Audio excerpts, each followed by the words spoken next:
For the first time since 1988, the Teamsters union will not be endorsing the Democratic candidate for president. Since 1988, Michael Dukakis, the Teamsters have endorsed every single Democrat presidential candidate. This year, they're not going to do an endorsement at all. They're not going to endorse Kamala Harris, and they're not going to endorse Donald Trump. They're going to stay neutral. They're going to stay out of it.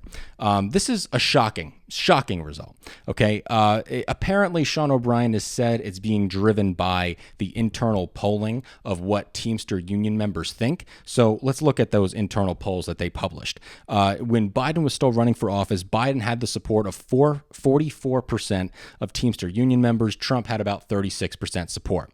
Once the switch happened and Kamala Harris became at the top of the ticket, she's getting 31% of the support. Donald Trump is getting 58% of the support. Now, this tells me two things. You know what? No, it tells me one major thing. It tells me that Sean O'Brien and the Teamsters leadership is not doing their job of effectively communicating to the Teamsters membership the difference between the two candidates, okay? Because there are three specific policy issues that if you care about unionization, you would never, ever, ever support a Donald Trump administration, and you would do everything you can to stop Donald Trump for taking power. What are those three issues? Number one, passing the PRO Act. Number two, saving the Teamsters pensions under the American Rescue Plan. And number three, stopping Donald Trump from stacking the National Labor Relations Board with anti-worker, anti-union corporate stooges. Okay, so let's start at number one. Let's start at passing the PRO Act. Since 2020, this legislative proposal, the Protect the Right to Organize Act, the PRO Act, has been gaining a lot of steam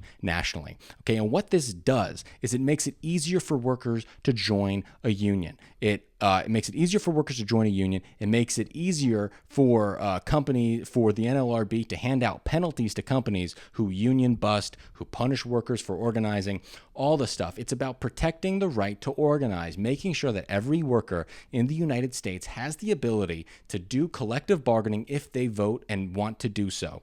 Okay, that's number one. No Republican is in support of passing the PRO Act. The PRO Act is something that the Teamsters have been in support of since 2020 and even before then.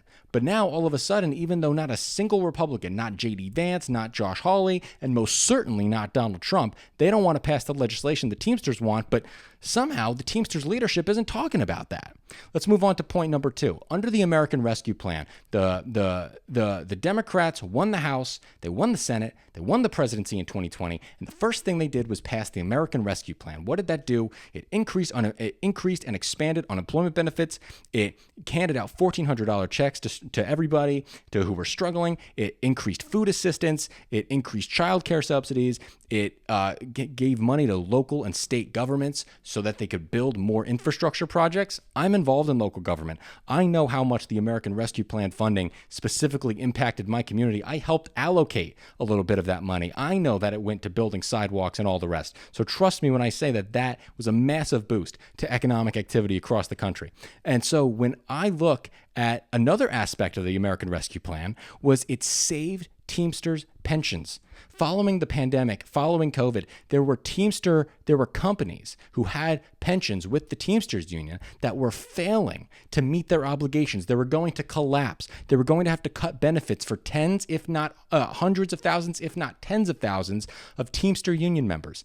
Every single Democrat voted to save the Teamsters pensions. Not a single Republican voted to save the Teamsters pensions. The Republicans did not vote to save the Teamster pensions, and yet somehow Sean O'Brien isn't talking about that. Sean O'Brien should be going to his membership, should be going on CNN and telling everybody who will listen that the Republicans wanted to cut your pensions. That's exactly what they voted to do, okay? And the third part, the National Labor Relations Board.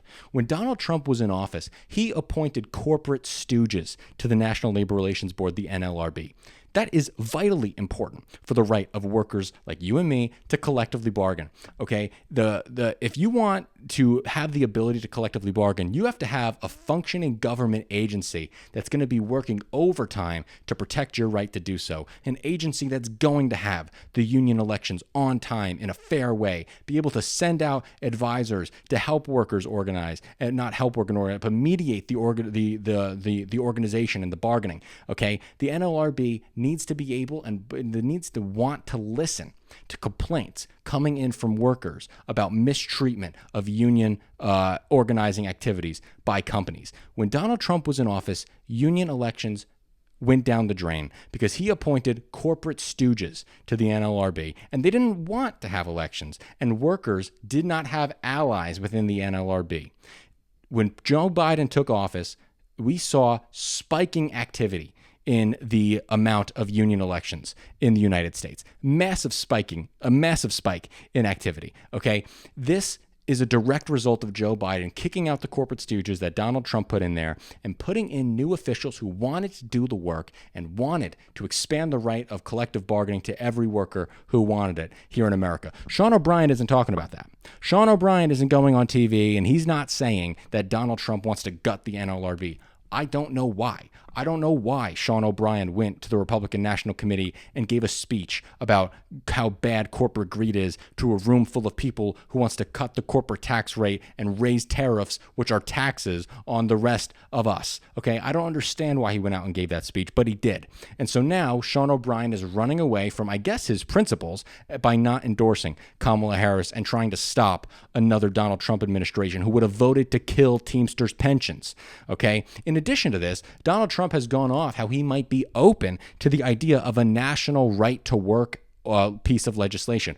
What's the Right to Work Act? It means that every worker who benefits from a union contract doesn't have to pay union dues. It undercuts the ability for unions to collectively get the resources that it needs in order to collectively bargain, and it exacerbates the free rider problem that is so common in all these different type of collective activities. Republican states who utilize these right to work laws actually see obviously, no, this isn't controversial, see decrease in union membership, and we also know, which correlates to a decrease in wages overall, because we already know the data is clear that when you are in a pro-union state with an active union, okay, you are more likely to earn a livable and better wage than not.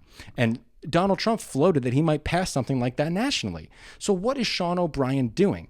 I think he is not doing a fair job to his membership by not exposing and talking and educating these vital issues to his membership. In addition to this, the Black Caucus inside the Teamsters Union is deeply in favor of Kamala Harris. The Hispanic Caucus inside the Teamsters Union is deeply in favor of Kamala Harris. We've seen Teamster chapters from California, from New York, from Wisconsin, from Michigan, from Western Pennsylvania, all of these separate Teamsters unions have come out and broken with the national leadership of the union and endorsed Kamala Harris. So why, Sean O'Brien, did you step away from your values and by staying out of this race? The race is too important. If you care about workers' rights, Donald Trump cannot become president again. He will set the record. He will set us back in terms of workers' rights, and he's openly expressed his desire to do so by suggesting that he might pass a right to work law. So, we have a Patreon. And since you made it to the end of the episode, that means that maybe you are somewhat interested in